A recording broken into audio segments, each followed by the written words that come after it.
एष सुरासुरमणु सिन्धवन्दिदं दोदगादिकं ममलं प्रणमामि वर्धमानं तीर्थं धम्मस्य कर्तारं शेषे पुण्यतीर्थयरे ससौवसिद्धे विशुद्धस्वभावे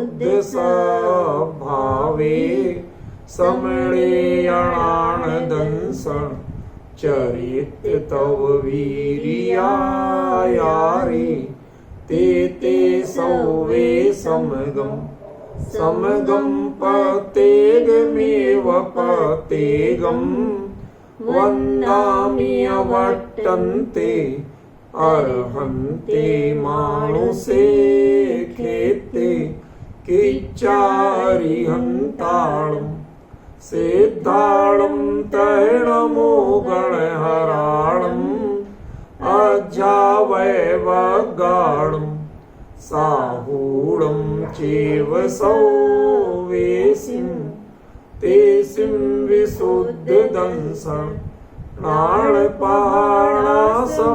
समासेज्य ओवसंपयामि सम्मं जतोणिवाण संपत्ति। प्रवचन सार परमागम गे तत्व प्रज्ञापन अधिकार गाथा 196 पृष्ठ 377। जो खविद मोह कलुषो विषय विरक्तो मनोड़िरुम्भिता समवट्टि दोषावे सो अपाणं हवदीझादा। आज इसकी चर्चा एक नए रूप में करनी है। अभी तक जो क्रम था और गाथा का अभिप्राय था केवली भगवान के पक्ष में, उस पर अपन ने विस्तार से चर्चा की। यह गाथा किसी जो व्यक्ति नया है और आत्म ध्यान करना चाहता है उसके लिए भी क्रम यही है। उसके लिए कोई अलग से विषय नहीं है कि भाई वो तो एक्सपर्ट थे तो उन्हें अलग से करना और तुम अभी अनाड़ी हो तो तुम्हें अलग से करना। क्यों? क्योंकि आत्म ध्यान जो है वो एक ही है, दो का भिन्न भिन्न नहीं। स्थिरता का अंतर है, प्रक्रिया का अंतर नहीं। बात समझ में आई? किसका अंतर है? स्थिरता का अंतर है, प्रक्रिया का अंतर नहीं। इसलिए जो ये विषय है इसको आज हम अपने सामान्य जीवों की दृष्टि से लेते हैं कि भाई इस गाथा से हमें क्या प्रेरणा लेना, क्या सीखना, भगवान का क्या होता है हमने जान लिया, हमें क्या सीखना, वो वाला ध्यान की वह प्रक्रिया, ध्याता बनने का वह जो प्रोसेस है उसकी चर्चा करेंगे। पहला है जो खविद मोह कलुषो। जब तक आप किसी व्यक्ति में राग और द्वेष की भावना को नहीं छोड़ते आप ध्यान नहीं कर सकते। कहना बहुत आसान, जब मैं इसकी व्याख्या करूंगा, विस्तार करूंगा तो आप चौंकेंगे। देखो, एक छोटा सा दृष्टांत देता हूं आपको, वास्तविकता दिखाता हूं। जिन मंदिर में आप जाते हो, दर्शन करते हो, पूजन करते हो, जो कुछ भी करते हो, उसकी सबसे आखिरी प्रक्रिया क्या होती है? कायोत्सर्ग होते ना भाई। लास्ट में निकलने के पहले कायोत्सर्ग। स्वाध्याय में बैठते हो, मंगलाचरण करते हो, ढोक देते हो, सुनते हो, चर्चा करते हो, बाद में जिनवाणी की स्तुति करते हो, श्रुत भक्ति है वो। लास्ट में क्या करते हो? कायोत्सर्ग। दोनों में कुछ अंतर समझ में आ रहा है कि आपकी धर्म की कोई भी विधि वह कायोत्सर्ग के बिना पूरी नहीं होती। और कायोत्सर्ग क्या है तो जानना पड़ेगा ना आपको, अधूरी जानकारी से काम थोड़ी चलेगा। कायोत्सर्ग क्या है? ध्यान के जितने भेद हैं, समझिए ना, उनमें जो प्रक्रिया बताई जाती है उनमें कायोत्सर्ग ये सर्वोत्कृष्ट प्रक्रिया है। काय माने शरीर और उत्सर्ग माने त्याग। अब शरीर पर से वो भाई त्याग करना माने सिर्फ जहर दे के मार देना थोड़ी है। त्याग माने हमने चित्त से उतार दिया, अब हम शरीर पर ध्यान नहीं दे रहे। तो शरीर से ध्यान छूटा तो कहां जाएगा? अपने में जाएगा। और शरीर से छूटने का मतलब ये तीनों। कौन तीनों? पहला खविद मोह कलुषो। अब यार खविद का सीधा क्षय नहीं लेना, हमारे यहां उदया भावी क्षय भी एक होता है। परिणाम जिससे मलिन ना हो, समझ गया ना, उस उपशम को भी क्षय कहा जाता है। क्यों? जो गुण ये क्षोभसम भाव है जितने, उनका नाम क्षोभसम भाव है ही नहीं, उनका नाम उदयोपसम भाव है। सर्वघाती प्रकृतियों का सदवस्था रूप उपसम और देशघाती प्रकृतियों का उदय। तो क्या हुआ? उपसम और उदय, इसमें क्षय कहां आया? शब्द बताओ आप। देश सर्वघाती प्रकृतियों का सदवस्था रूप उपसम और देशघाती प्रकृतियों का उदय। इसके अलावा कोई परिभाषा हो तो लाना ढूंढ के मेरे पास। अरे ये सब बातें आप बात को डाइवर्ट करते हो। मैं क्या कह रहा हूं उसको समझने की कोशिश कर रहे हो। ये उदयाभावी क्षय क्या कहलाता है? नहीं बताना जरा, उदयाभावी क्षय क्या कहलाता है?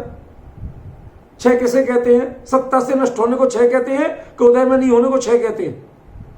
मैं यही तो बात बताता जा रहा हूं कि जिसे आप उदयाभावी क्षय कहते हैं वह वास्तव में उपशम है। क्योंकि जो वास्तविक उपशम होता है वो क्या होता है? इसे उदयाभावी क्षय क्यों कहा गया?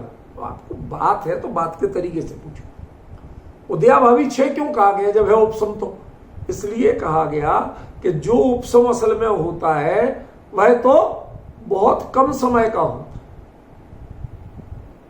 जबकि क्षोभसम में वो उपशम 66,000 साल। आप समझ रहे ना कितना विस्तार। उपशम सम्यक दृष्टि का काल कितना? जघन्य अंतर्मुहूर्त, अंतर्मुहूर्त नहीं जघन्य अंतर्मुहूर्त, समझ गए ना। और क्षोभसम का 66 साल। अब ये कितना बढ़ गया, डिफरेंस ख्याल में आ रहा कि नहीं आ रहा? तो जब वो उपशम होते ही इतने कम समय का है, ठीक है, तो इतने समय तक वो चीज दिखे ही नहीं, तो आप कैसे जानेंगे कि इसे गुस्सा आता है कि नहीं आता? जैसे कोई व्यक्ति आपने उसे बदनाम किया है, बहुत गुस्सा है, ठीक है ना, और वो आपके साथ 66 दिन रहे, सागर और साल तो भूल जाओ, 66 दिन रहे, और 66 दिन एक बार भी इतना सा भी गुस्सा ना करे, तो आप क्या कहोगे? झूठ कह रहे थे कि गुस्सा करता है, गुस्सा कहोगे। तो ऐसे ही उस उपशम को एक नया नाम क्या दिया गया? उदयाभावी क्षय। भाई उसमें क्षय है कहां? क्षय तो उसको कहते हैं कि जिसमें सत्ता से नाश हो, पर सत्ता में तो विद्यमान है ना, तो कुछ का उपशम है और कुछ का उदय है। सर्वघाती का उपशम है, देशघाती का उदय है। तो क्या हुआ? उदयोपशम हुआ क्या क्षयोपशम हुआ? बात समझ रहे? तो ये क्षय नाम दिया क्यों गया? कि भाई जब कोई चीज बहुत लंबे समय तक नहीं हो तो हमें क्या लगता है कि हाँ अब ठीक हो गई, अब वो खराब बीमारी खत्म हो गई। समझ गए ना? शरीर में आपको बचपन में कोई परेशानी बहुत रहती, अब वो 2-4 साल नहीं हो बिल्कुल भी, तो आप क्या कहते हैं? अब तो ठीक हो गई, अब तो चली गई। समझ गए? तो ये ऐसा लोक व्यवहार का कथन है, ये वस्तु स्थिति नहीं है। आप वस्तु स्थिति समझ रहे हो तो धोखे में है। वस्तु स्थिति क्या है? वो उदयोपशम ही है, देशघातियों का उदय और सर्वघातियों का उपशम, ठीक है ना। तो मैंने इसीलिए क्या कहा था कि जो यहां खविद अर्थ है वो किस अर्थ में ले सकते हैं आप? कि जिस समय आप ध्यान की प्रक्रिया में बढ़ रहे हैं उस समय आप राग द्वेष के परिणामों का उपशमन करो। कई लोग होते हैं मैं आपस में बोलना छोड़ दीजिए, बात नहीं करो मेरे से, क्यों बोलूंगी नहीं।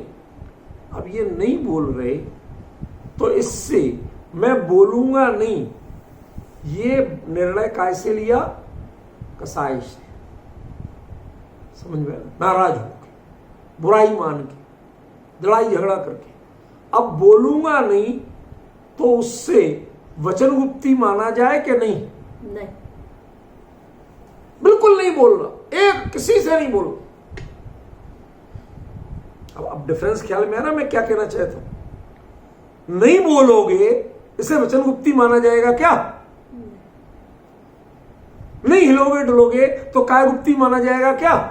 नहीं माना जाए। तो चक्कर क्या है ये? समझ रहे हैं? फिर क्या माने हम, क्या समझे हम? मेरा पॉइंट समझ में आया कि नहीं है? वो समझने की बात मैं कहना। वो उसने क्या किया? वर्तमान में खबिद, वो राग द्वेष के भावों के प्रति अत्यंत उदासीन है। नो रिएक्शन, कोई आओ कोई जाओ, कोई बोलो कोई ना बोलो, कोई वंदन करो कोई ना करो, हर चीज से अत्यंत उदासीन, प्राणी मात्र के व्यवहार से अत्यंत उदासीन, उसका नाम है खविद मोह। ये छद्मस्त जीव के पक्ष में खविद मोह कलशु, भगवान के पक्ष में अलग लगाया था। अब दो को मिलाना मत, ठीक है ना? हमें भी तो प्रेरणा लेना है ना, तो ये हमारी प्रेरणा की दृष्टि से। लेकिन कैसे करना कि क्षय के समान, समझिए, बिल्कुल कोई पता नहीं चले, रूठ के बैठने वाली चुप्पी नहीं है। कितना बड़ा अंतर है। भोजन नहीं करेंगे, आज हमारा बास है, क्या हो गया? भोजन नहीं किया, ये आपको पता है या नहीं? आज भोजन नहीं किया, ये पता है या नहीं? पता है ना कि मैंने भोजन नहीं किया। इसका मतलब क्या हुआ? भोजन आपके चित्त से उतरा नहीं, मुंह में नहीं गया, ये भी सही है, और भोजन छूटा नहीं, ये भी सही है। क्योंकि भोजन संबंधी जो बंद हो रहा था वो काय से हो रहा था? परिणामों से हो रहा था या पेट में जाने से हो रहा था? परिणामों से हो रहा था। समझ गए ना? मुनिराज आहार करके भी अधिक पुण्य लेते हैं और श्रावक उपवास करके भी उतना नहीं ले पाते। सही है क्या गलत? सही, सत्य है ना? तब क्या कहोगे? उनके कर्मों की निर्जरा ज्यादा है, ठीक है ना? और इसके शुभ भी कितना बन रहा है इसकी गारंटी नहीं। डिफरेंस क्या है? इसलिए यहां जो कहा खविद मोह कलशो means you should be observe your feelings, your thoughts, अपने विचारों को, अपने परिणामों को खुद ऑब्जर्व करो कि तुम किसी को देख करके राग द्वेष रूप हो रहे हो या नहीं।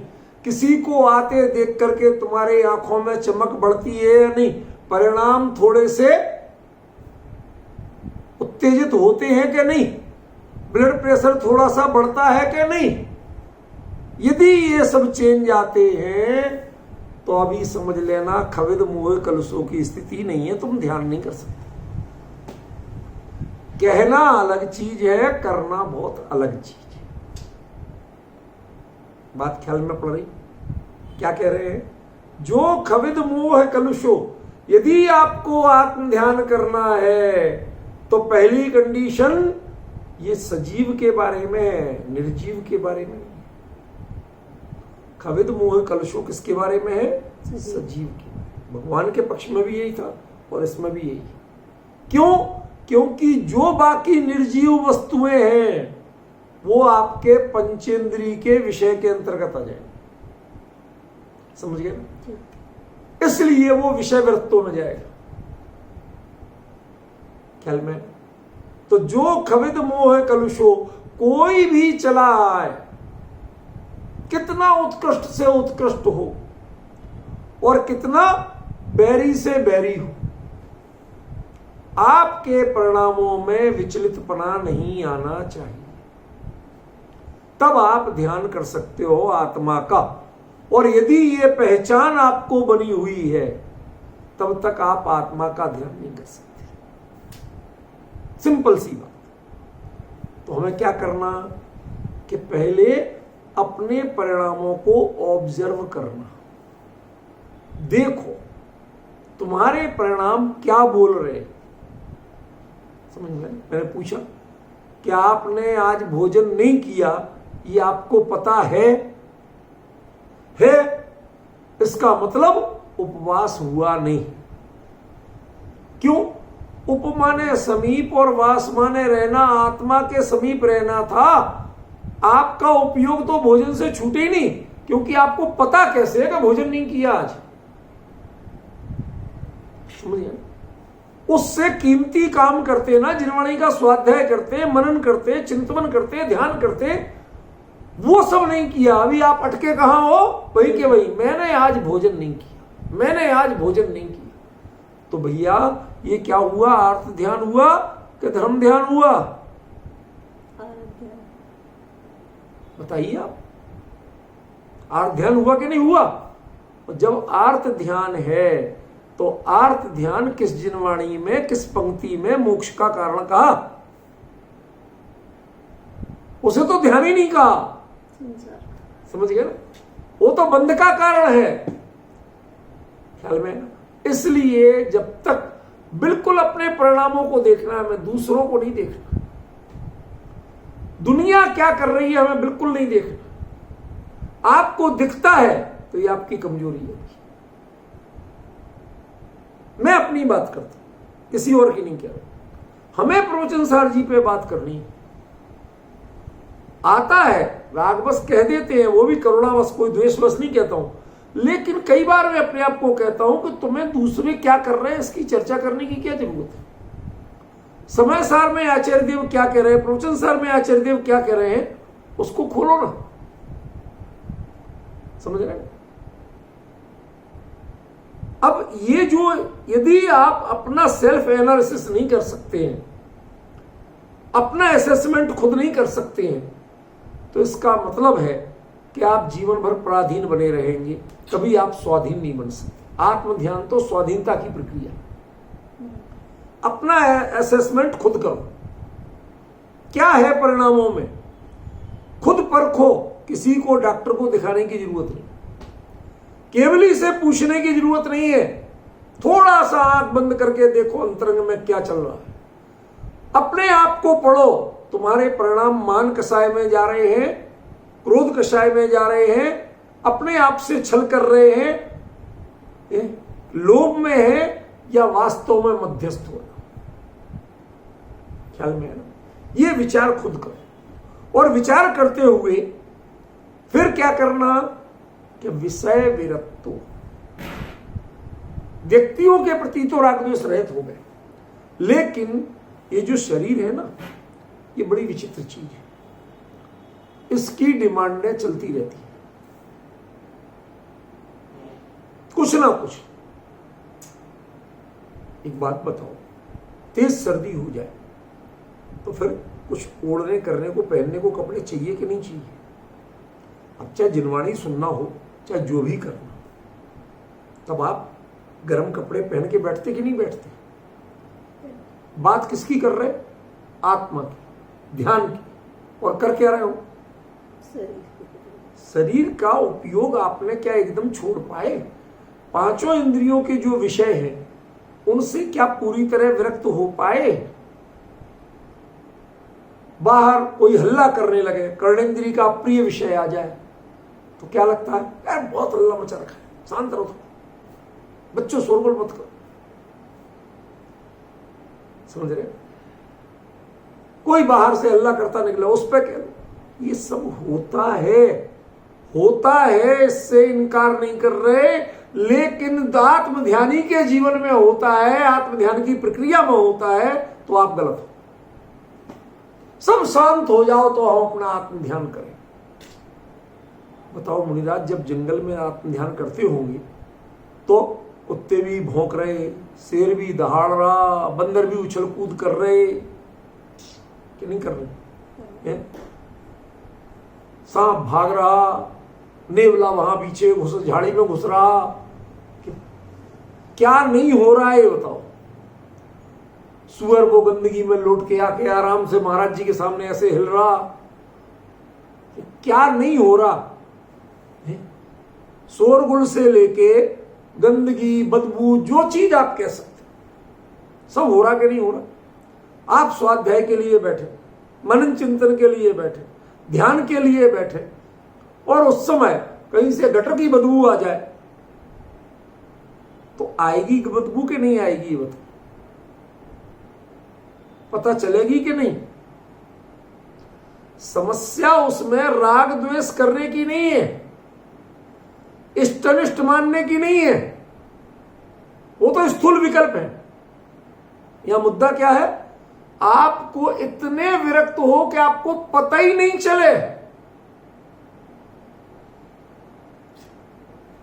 दो का डिफरेंस समझ रहे? पता ही नहीं चले। जब तक आपको इनका बराबर पता चलता है कि बहुत बदबू है, अब हाँ अच्छा माहौल रहना चाहिए, तो आप प्रश्न कर सकते हैं, करना चाहिए प्रश्न कि फिर ये इंद्र इतनी व्यवस्थाएं क्यों करता है? गंधोद बिंद सुमंद मृत प्रपाता, भगवान को गर्मी नहीं लग जाए, पसीना ना आ जाए, कुछ परेशानी ना हो जाए, इसके लिए मंद मृत हल्की हल्की हवा, शीतल हवा चल रही है, हवा में ठंडक बनी रहे, इसलिए गंधोद बिंद सुगंधित जल की वर्षा हो। वो गंधोदक माने ये भगवान का गंधोदक नहीं है, वो लोग बात कहते हैं देखो साहब मान तुंगा चाहे लिखा गंधोदक की वर्षा करो, हम तो सब पे छिड़केंगे। ऐसे ऐसे मूढ़मती लोग हैं, क्या कहें? समझ गए? वहां गंधोद बिंद का अर्थ वो गंधोदक नहीं है, सुगंधित जल की वर्षा। क्यों? वो सड़क कहीं भी जाके लग जाएगा। अब वहां आस पड़ोस में ऐसी स्थिति हो तो क्या करें? लेकिन ध्यान रखना, वो जो इंद्र व्यवस्था करता है ना, वो भगवान के लिए नहीं करता। वो जिन जीवों का उपयोग विषय से विरक्त नहीं है उनके लिए करता है।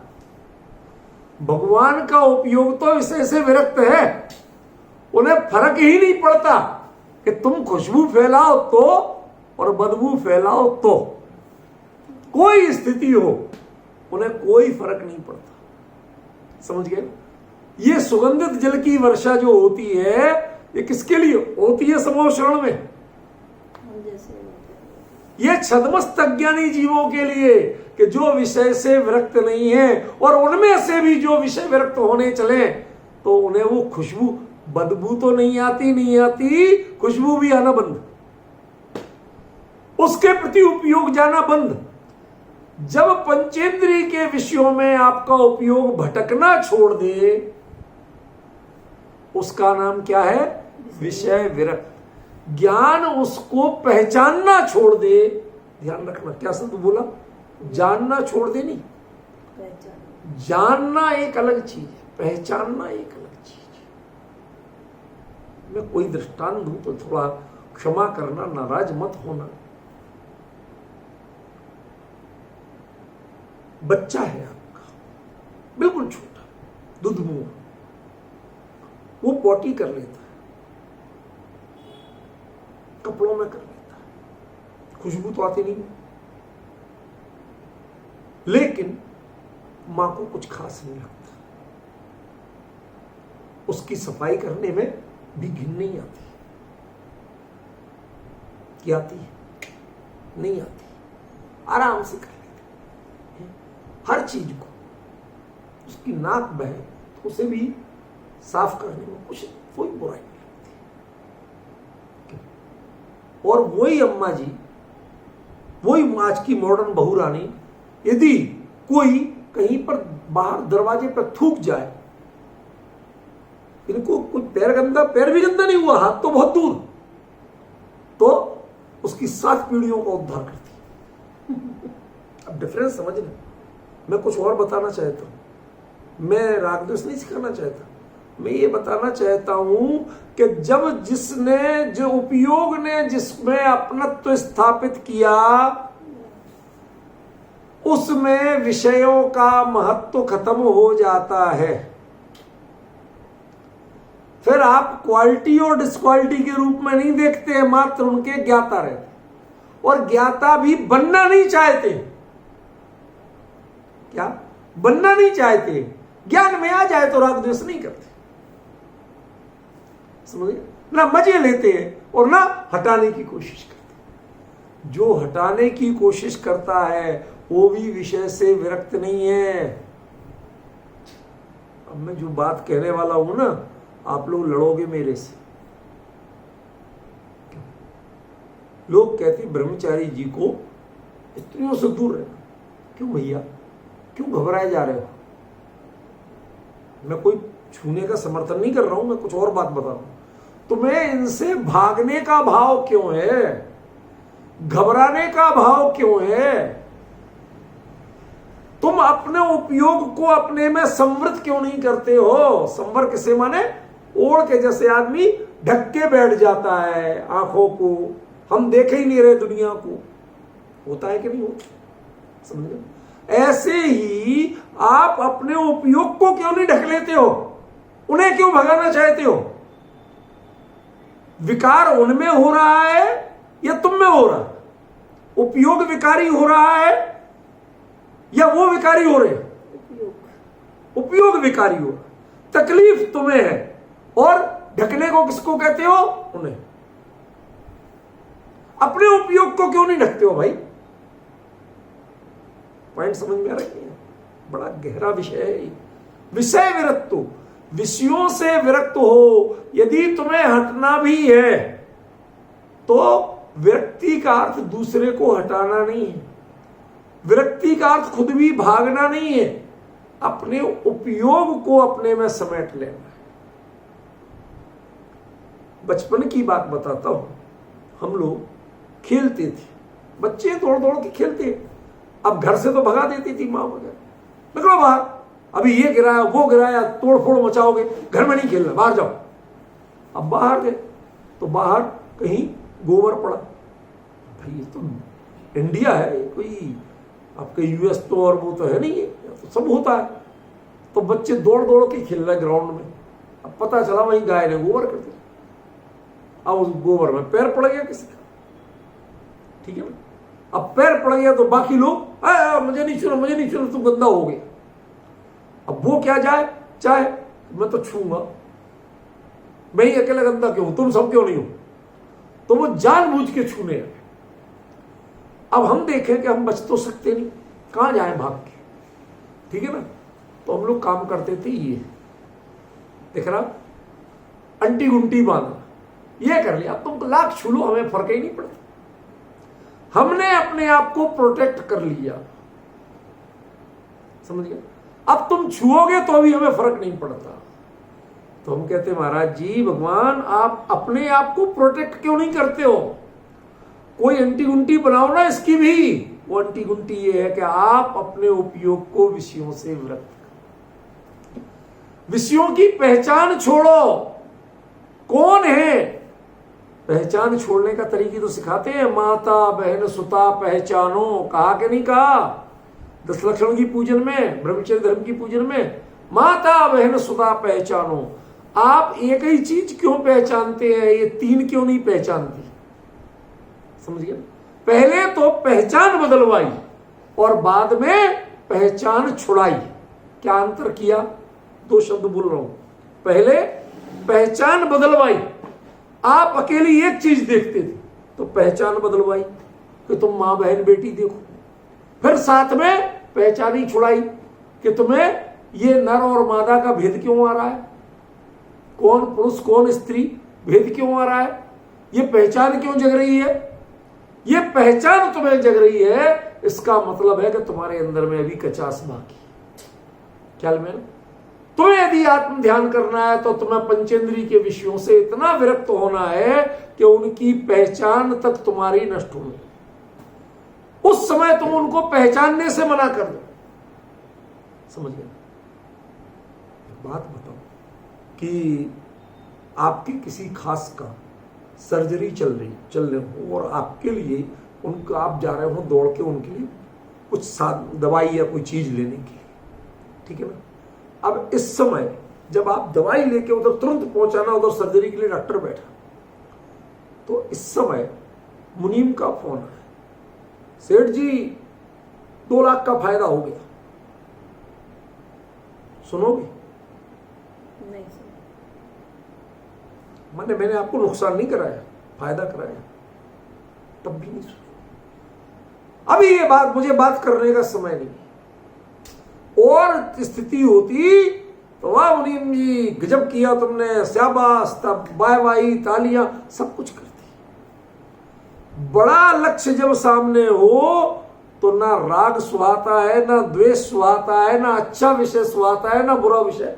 विषय की पहचान ही नष्ट हो जाती है, समझ गए ना। और उसके साथ में लास्ट काम क्या करना, मनोनिरुम्भुत्ता, मन को इतना कंट्रोल करो, इतना कंट्रोल करो कि वो पर को जानना तक ना चाहे। ये देखो विषय लगातार बदल रहा है, एक में व्यक्ति, दूसरे में जड़ पदार्थ, और तीसरे में ज्ञान की गे लुब्धता। जो भगवान के साथ लग रही थी वही आपके साथ लग रही। आपको ज्ञे का लुक में कुछ जानू, किस नए से जानू? शुद्ध नए तो जानना कि नहीं जानना? नहीं। समय सार में तो कुंदनाचार्य देव ने लिखा है, तम शुद्ध नयम व्याणाही, उसे शुद्ध नए जानो। अरे उसे शुद्ध नए जानो लिखा, आत्म ध्यान के समय तुम शुद्ध नए का विकल्प करो, एक ना लिखा। भाई बात को सही सही समझना तो। हमारे यहां एक बड़ी गड़बड़ी हो, अधकचरे पंडित बहुत पैदा हो, शब्द पकड़ के लड़ने को तैयार है। किस बात के पीछे अभिप्राय क्या है, क्यों कहा आचार्य देव ने, उसका क्या अर्थ होता है, कुछ पता नहीं। समझ गए? जब मैंने वो लिखा ना, ये शांति धारा वगैरह के विरोध में प्रमाण बढ़िया विवेक वड़ा पुस्तक लिखी, तो एक कोई थे छुल्लक जी वगैरह कोई, उन्होंने अपने बड़े जोर शोर से कहा, अरे साहब वहां ऐसा लिखा है, वैसा लिखा है, और इसका उन्हें पता ही नहीं था भले आदमियों को कि उसका अर्थ क्या होता है। वो कुछ दूसरी अर्थ बताए जा रहे, समझ गए? अब स्थूल रूप में उसका वो अर्थ निकलता है। एक शब्द का भिन्न भिन्न संदर्भों में भिन्न भिन्न अर्थ होता है, हर जगह एक ही अर्थ नहीं होता। आपने उसको पकड़ के और दिमाग में प्रेशर ले लिया, समझ गए? अब वो आप कह रहे हैं कि साहब ये तो क्या करें, ये लिखा है आचार्य, घबराने की जरूरत नहीं है, आचार्य ने लिखा है तो। क्यों? क्योंकि आचार्य भी प्रकरण की विवक्षा से ही बात करते हैं, समझ गए? जो आचार्य कुंद कुंद समय सार जैसे ग्रंथादिराज में बिना निश्चय व्यवहार के एक का गाथा नहीं चलती थी, जिनकी एक वाक्य पूरा नहीं होता था, वो प्रवचन सार में पूरी 196 गाथा हो गई, कहीं निश्चय व्यवहार नहीं आना। बताओ, आप कल्पना कर सकते हो? जो कुंद कुंद बिना निश्चय व्यवहार के समय सार में एक गाथा कहने को तैयार नहीं थी, 196 गाथा निकल गई और कहीं निश्चय व्यवहार नहीं है। बताओ कहीं आया हो तो? आप लोग रोज सुन रहे हो, इतनी चली है, अब तो आप लोग लोड भी कर रहे हो, तो उनमें कहीं सुन लेना, कहीं आया हो तो? कहीं नहीं। ये क्या चक्कर है, क्या चमत्कार है? ज्ञानी की विवक्षा, ज्ञानी के अभिप्राय से अपना अभिप्राय मिलाना है हमें, अपना अभिप्राय अलग खड़ा नहीं करना। कई लोग पूछते, कहते अरे साहब आपने तो प्रवचन सार का नया अर्थ करना शुरू किया।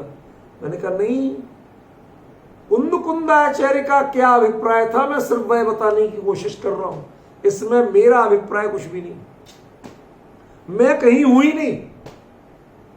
आचार्य देव क्या कह रहे, मनोनिर्मुक्ता में क्या कह रहे, मन को रोकना। अरे मन को पकड़ के तुम जितना रोकना चाहोगे उतने ही डिस्टर्ब होगे, उतने ही परेशान होगे। क्या किसी दिन सोचना कि मुझे सोना है, मुझे सोना है, मुझे जल्दी सोना है, उस दिन नींद नहीं आने वाली। समझ में? सोने का विकल्प छोड़ के कुछ भी करने लगो, गिनती गिनने लगो, 1 2 3 4 100 तक गिनना है बिल्कुल लगातार। 100 तक गिन जाए कोई तो जानू पहले टपक जाए। क्यों? रुचि का विषय नहीं ना गिनती गिनना। आप उस विषय से हट जाओ तो नींद आ जाएगी, और उस विषय में घुसे रहोगे कि मुझे सोना है, मुझे सोना है, मुझे सोना है, जल्दी सोना है, सुबह जल्दी उठ, रात काली कर लोगे, सो नहीं पाओ। तो तुम्हें अपने ज्ञान में तुम्हें मन को चंचल करता कौन है? ज्ञेय के कारण चंचल होता है।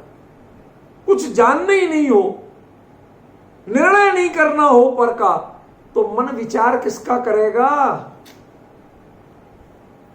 समझ गए? ये फिल्टर है। पहले पर व्यक्तियों से बचो। खबिद मोह कलसों का अर्थ क्या है?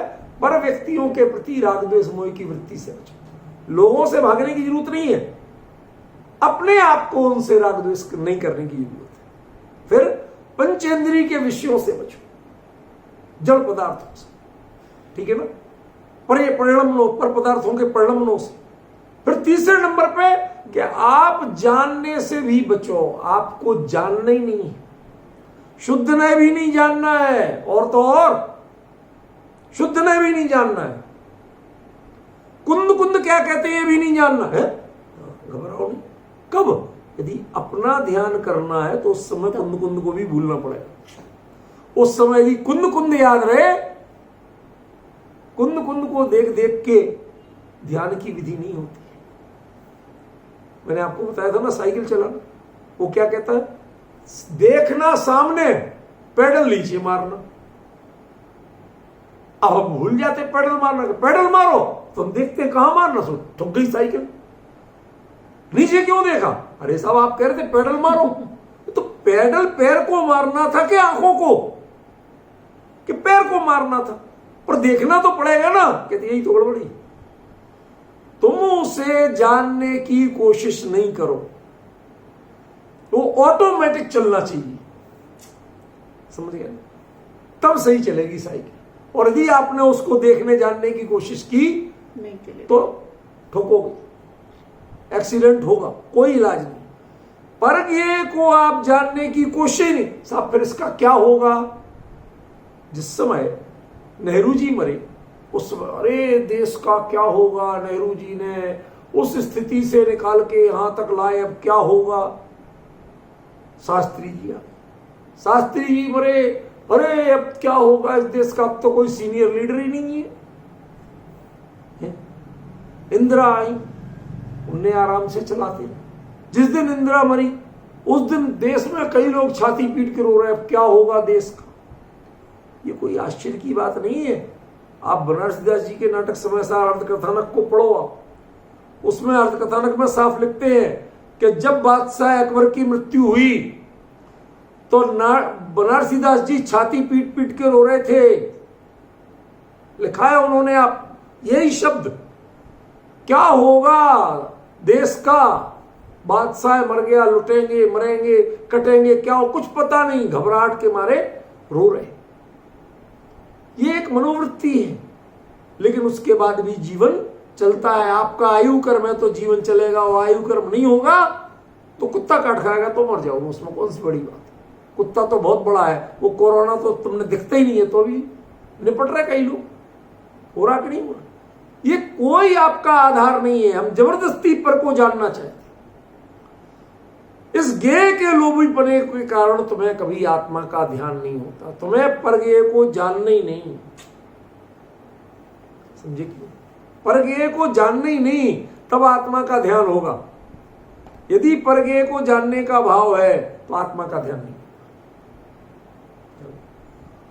तो आपको लगे कि फिर हम कहां जाएं? तीनों प्रवृत्तियां आपने छुड़ा दी तो जाएं कहां? कि समवट्ठ दो सहावे, तुम्हारे पास कुछ है कि नहीं। पहले ट्रेन वगैरह में जाते थे तो पहले कुछ लोग न्यूज़पेपर मैगजीन ये रखते थे। आजकल न्यूज़पेपर मैगजीन की बिक्री जो रेलवे स्टेशन एयरपोर्ट इनमें चौथाई से भी कम रह गई। कोई पुरानी मानसिकता के सनकी लोग हैं, वो अभी तो एक मोबाइल है हाथ में ना, इसमें सब देख लो, टीवी देख लो, अखबार देख लो, सब लोग। और आजकल अखबार भी ऑनलाइन ये होने लगे, इनमें पढ़ लो, कौन अखबार खरीदे, समझ गए, परिस्थितियां बदल ख्याल में। तो ये कहते हैं कि आप अपने में धीरे धीरे सारी चीजें स्थित किसमें होने लगी हैं, मोबाइल। एक ये है तो हमें कुछ नहीं चाहिए, सबका काम चल जाए, ठीक है। थिएटर भी इसमें है, न्यूज़पेपर भी इसमें है, मैगजीन भी इसमें है, टीवी भी इसमें, सब कुछ। ऐसे जिसको अपने स्वभाव में सब कुछ दिखे, पर की जरूरत मिट जाए, पर का विकल्प मिट जाए, समझ गया ना, अपना स्वभाव ही परिपूर्ण दिखे, उसके अलावा कहीं आकर्षण नहीं जगे। सोचिए तो सही, कब आप ऐसे बैठ सकते हैं। आपको यदि 1 घंटे अकेले चुपचाप बैठने को कह दिया जाए तो बच्चे पागल होने को हो जाते हैं आजकल। उनका मोबाइल छीन लो, चिड़चिड़े लड़ाइयां होने लगी आपके घर में, छीन के देखो आप, समझ रहे हो, सब चीज खत्म हो गई है, सब उसमें केंद्रित हो गई। पहले कुछ समय खेलने में जाता था, कुछ समय, अब तो खाना खाते समय भी इधर ये चल रहा, वो क्या खा रहे क्या नहीं खा रहे पता नहीं। ज्ञानी के भी, ये तो दृष्टांत है, ज्ञानी के भी क्या होता है, वह भोजन करता है तो अभी ज्ञानानंद का रसपान चलता रहता है, वो छूटता नहीं है, जैसे आपका मोबाइल नहीं छूटता, समझ गया। आपको पता क्या रहता है, ये क्या खाया जा रहा, कैसे खाया जा रहा, ये पता नहीं रहता, इसमें क्या हो रहा है ये पता रहता है। इसी प्रकार ज्ञानी को वह भोजनादि की क्रियाओं में भी प्रवृत्त हो तो भी वह वास्तव में उनसे विरक्त है और अपने स्वरूप में अनुरक्त है। वह व्याकुल होता है स्वभाव में समाने के लिए। मुनिराज गांव में, शहर में आते हैं आहार लेने के लिए, बड़े कष्ट से आते हैं। जैसे आज के बच्चों को खाना खाने बुलाओ, बड़ा मुश्किल है। क्यों? मोबाइल देख रहे हैं, अभी हमारा गेम चल रहा, अभी हमारे टीवी चल रही है, कुछ ना कुछ उसमें चल रहा है, उससे हटाना मुश्किल है। बड़ी मुश्किल से आते हैं, चिल्लाते हैं, लड़ते हैं, अभी खा लेंगे, रख दो, ये कर लो, भूलते हैं। ऐसे ही मुनिराज अपने स्वभाव का रस ऐसा लगा है कि ये भोजन आदि का विकल्प भूलते, अच्छा नहीं लगता, और कदाचित आना ही पड़े तो करने के बाद कब मौका मिला और भाग के सीधे जाए, समझे। ऐसे स्वभाव में समवस्थित हैं। सम माने भली प्रकार से, इसका अर्थ तो थोड़ा किया था, लेकिन दूसरा जो विशेषण था, अव्यय था, वो तो क्या था, अव।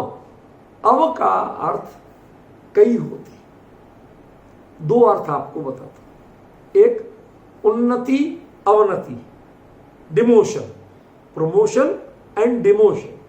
तो अव का अर्थ डिमोशन है। क्यों? अच्छी बात होती है डिमोशन होना? नहीं होती ना, सबसे अच्छी बात होती है, सबसे अच्छी बात होती है। आपके सारे अधिकार छीन लिए जाएं। बताओ, महाराज जी को वोट डालने का अधिकार है? महाराज जी को वोट डालने का अधिकार है? ना।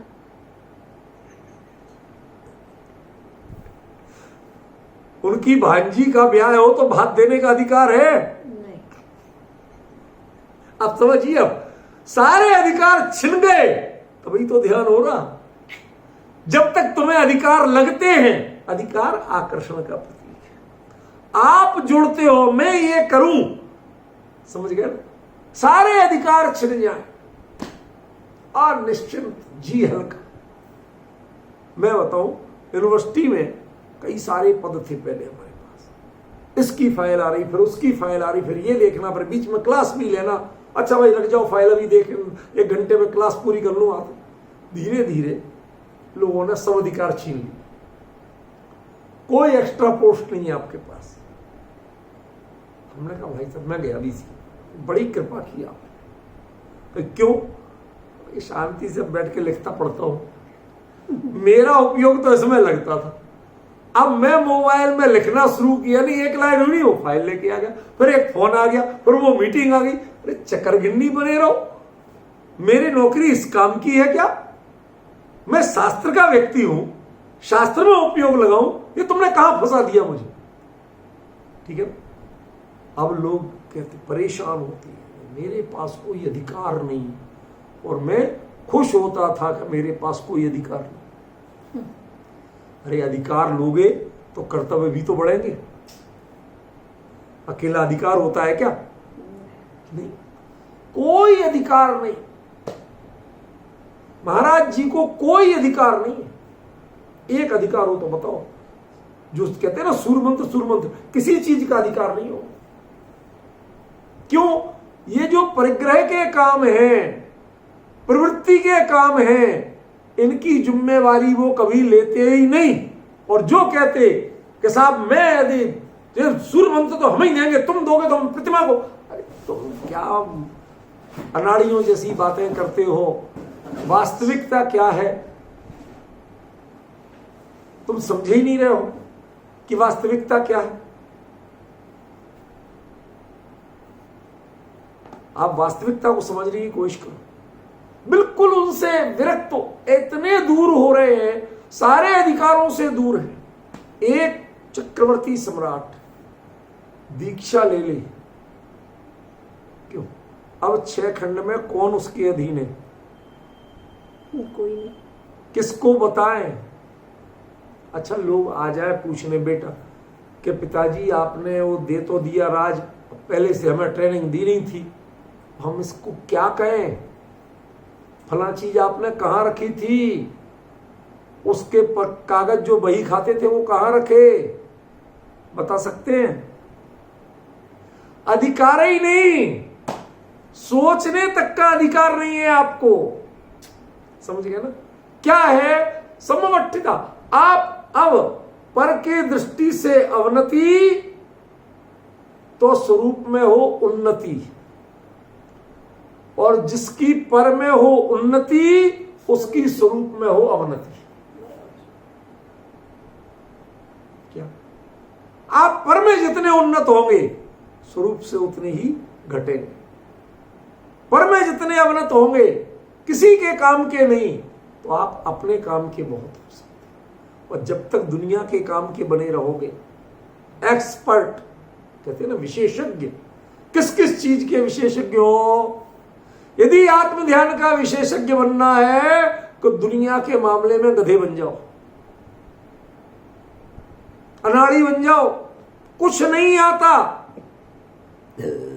समझ गए?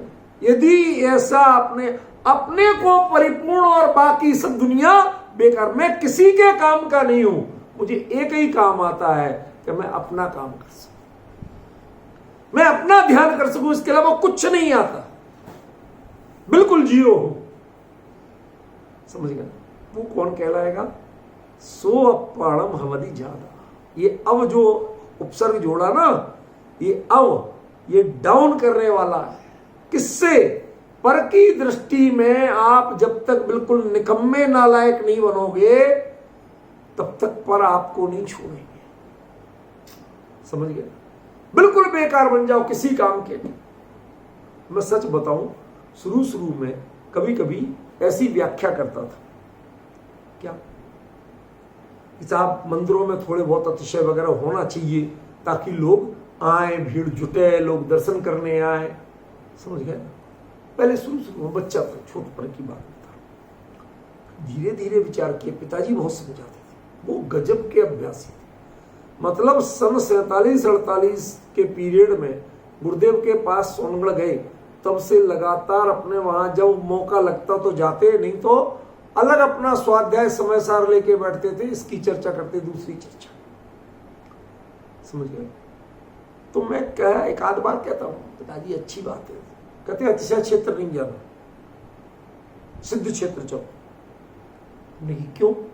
अतिशय क्षेत्र में ही भगवान वही होते, सिद्ध क्षेत्र में ही भगवान वही होते भाई, जिनमें में तो वही मिलेंगे, तो हमें तो भगवान के दर्शन करना। कहते नहीं बेटा, तुम भावनाएं सीखो। सिद्ध क्षेत्र जाओगे तो संसार का सारा उन्होंने आकर्षण छोड़ के अपने स्वरूप में लीन हुए और मोक्ष चले गए। तुम्हें वो प्रेरणा लेना है। यहां पर कुछ अतिशय होते हैं, कुछ चमत्कार होते हैं, फला कि तुम्हारा दिमाग विकृत हो जाएगा। तुम भगवान से भोगों की भीख मांगोगे, बहुत गड़बड़ी हो जाएगी। ये मत करो। अब डिफरेंस ख्याल में आ रहा है? कुछ दूर रखते थे। आज मैं समझता हूं उन बातों का मर्म कि जिन मंदिरों में एक बार आपने चमत्कार दिखा दिया, फिर ऐसे आवारा लोगों की भीड़ जुट जाएगी कि आप कभी तत्व की बात कर नहीं सकते। आत्मा का ध्यान करना तो दूर, एक माला भी नहीं जप सकते। दे धक्का मुक्की, जय वो बाबा की, वो घंटे बजाए, अकल ही नहीं रह गई हो। जैसे अकल ही नहीं रह गई हो। जोर जोर से, जितनी जोर से घंटा बजाओ। हमें तो एक ऐसे भी दिखे, वो कहते हैं किसी महाराज के पास, महाराज जोर से पिच्छी मारना। भाई पिच्छी मारने की चीज नहीं होती है, वो जीव रक्षा के लिए है। जोर से पटकोगे तो पीठ पे कोई छोटा जीव हुआ तो वो मर जाएगा। अहिंसा महाव्रत खंडित हो जाएगा, आपको पता ही नहीं है। लेकिन आज किसी को होश नहीं, वो पिटने को तैयार, वो मारने को तैयार, दोनों इसी में। क्यों? स्वरूप का खबर ही नहीं। आप यदि कहते हो दुनिया, जो कहते शतावधान सहस्रावधान, ये ज्ञानियों की नजर में बेहद मूर्खता है। क्या? शतावधान ज्ञानियों की नजर में नितांत अज्ञानता है। लगता है कभी? आप तो महिमा करते हो, अरे साहब शतावधानी है। कहेगा शतावधानी क्या होता है? पर की 100 बातें तो गालियां भी याद कर सकता है। शतावधानी है ना, मैं 100 गालियां दूं तो इसी क्रम से सुना ना। मेरी बात सुन रहे हो कि नहीं? क्या कहा मैंने? 100 गालियां दूं, क्रम से सुना ना। अब हम रिकॉर्ड कर लेंगे जब तुम बोलोगे कि देखो ये मैं 100 गालियां दे रहा था। क्या निकलेगा तुम्हारे मुंह से? समझ गए ना? ये पर के आकर्षण में फंसोगे, क्षोभसम के आकर्षण में फंसोगे। दुनिया के दृष्टि से जितने नालायक बन जाओगे, किसी के काम के नहीं, तो शांति से बैठ के अपना ध्यान कर सकोगे। वरना दुनिया के जो लोग हैं ना, ये नोचेंगे आप, भाई साहब थोड़ा मैं करूं, अरे जरा सा आशीर्वाद दे दो, कोई ध्यान नहीं करने देगा। समझ गया? महाराज प्रसिद्ध हो जाए तो उनके लिए गुड़ की बेली में जो चींटी चिपटे रहते हैं, ऐसे भगत चिपटे रहते हैं। बड़ा खतरनाक है ये स्वरूप। कुंद आचार्य देव ने जो जगह चुनी, आप उन जगहों का स्वरूप देखें तो आज भी नितांत उजाड़ जैसा एरिया है। पोन्नूर हिल बिल्कुल उजाड़, आसपास दूर दूर। अब तो थोड़ा बहुत बसावट हो गई। जब पहली बार वहां प्रतिष्ठा हुई, मैं गया था, 4 दिन 5 दिन वहीं रुका था मैं। आपको बता नहीं सकता, आसपास कहीं कुछ नहीं मिलता था, छोटी सी चीज नहीं मिलती थी। वो तो मेला जैसा लग गया, तो आपको इनने तो सब अरेंजमेंट किया था, अनंत भाई ने, तो सब हो गया। वरना इतनी सी चीज, कम से कम 12 किलोमीटर दूर जाओ तब जाके कोई चीज मिलना शुरू। ऐसे सुनसान है। महाराज कहते सबसे बढ़िया कुंदाद्री जाइए तो आज भी वहां, आज तो कुछ भी, आज भी नहीं मिलता। समझ गया? ये अंतर हमें समझना पड़ेगा, पहचानना पड़ेगा। किसे कहते हैं दिगंबर मुनि की साधना? वो क्या है? आप अपने में दृढ़ रहो, सम भली भांति रहो स्थित, लेकिन दुनिया की नजरों में नालायक बन के, दुनिया की नजरों में योग्य बनने की कोशिश। आपकी साधना की यदि दुनिया तपस्या तारीफ करती है, अरे महाराज जी का 4 उपवास लीजिए, आप जाके तुरंत आहार के लिए निकल जाओ, तुरंत चले जाओ आहार के। क्यों? ये प्रतिष्ठा यदि तुम्हें खा गई तो तुम्हारा आत्म ध्यान छूट जाएगा। कभी रिकॉर्ड के लिए नहीं करते हैं वो अपने आत्म ध्यान के लिए करते हैं, स्वाध्याय मनन चिंतन के लिए करते हैं। जिस क्षण लोग उनकी तारीफ है, जय जयकार, ढोल मजीरे पीटने के लिए आने लगे, चलो महाराज हम तो भोजन करने जा रहे हैं, भूत भूख लगी, में तुरंत उठ जाएंगे। क्यों? हमें ये प्रसिद्धियां नहीं चाहिए, हमें लोगों की भीड़ नहीं चाहिए, ये कोलाहल नहीं चाहिए, हमें दुनिया के काम का नहीं दिखना है, हमें दुनिया के लिए बेवकूफ बना रहना, नालायक बना रहना, इसी में आपका हित। ज्यादा प्रसिद्धि मिली तो आप बर्बाद हो जाओगे। ये मान कषाय की लालसा बर्बाद कर देगी आपको। इसलिए अपने स्वरूप का ध्यान करना है, तो इससे भी बचो। समवट्ठ दोषा, अपने लिए सम और दुनिया के लिए अव, अपने लिए प्रमोशन और दुनिया की नजरों में डिमोशन। ये बड़ा गहरा शब्द है, समवट्ठिदो। ठिदो माना तो स्थित। आप कैसे स्थित हैं? अपने लिए परफेक्ट और दुनिया की नजरों में किसी काम के लिए। अपने लिए परफेक्ट। कोई जौहरी हीरा लेके जाता है, फटे हाल जाता है, दुनिया पहचान नहीं लेके ये जौहरी है और इसके पास हीरा हो सकता, फटे हाल जाएगा ऐसे। और अपने बाप में अपने आप में स्वरूप की महिमा घटती नहीं और दुनिया की नजरों में अपनी महिमा बढ़ने नहीं दे, उसका नाम है समवट्ठिदो। जिसे पर का रंच मात्र भी आकर्षण है, पर में प्रसिद्धि की भावना है। समझिए ना, कितने लोग सुनते हैं भैया आपका? कोई बात नहीं, 2 सुनते हैं बहुत है। हम शंकर रोड पे करते थे ना, वहां कई बार एक सामने सुनता, कई बार तो मैं ही अकेला बैठा होता था, 10 मिनट बाद कोई आता था। जब तक बैठ के पढ़ा ना, कोई टेंशन नहीं, कोई मान कषाय का विकल्प नहीं आए, तब जाके सुअपाणम हवधि ज्यादा, ये आचार्य देव ने कहा। ठीक है ना? अब बंद करिए। अब मैं आप